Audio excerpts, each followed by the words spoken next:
Alright, here's how to transfer your photos or videos off of your iPhone onto your Windows PC. Let's keep it simple. The first way is to go to Settings, click your Apple profile at the top, then click on iCloud, then click on Photos. And make sure iCloud Photos is enabled there, that is green.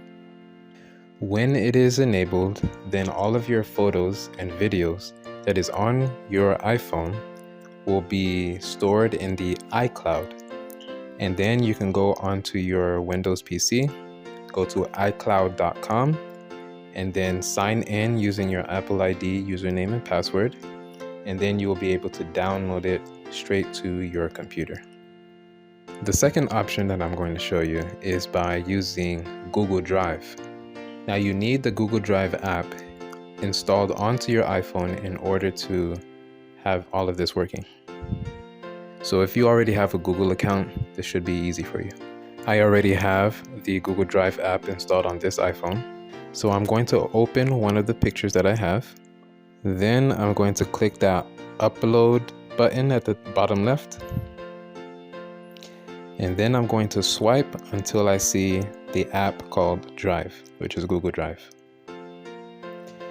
Then it's going to ask me, do I want to upload? I will just click on the upload button at the top right.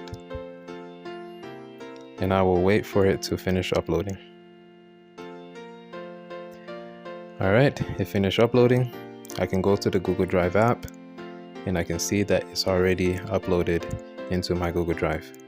And all I will have to do is go to my Windows PC computer, log into Google, go to Google Drive, and I will find that same picture that I uploaded from my iPhone, and I can just download it to my computer. Those are the two options that you can use, iCloud or Google Drive. Either one will work just fine. That's all I have for you. Stay happy.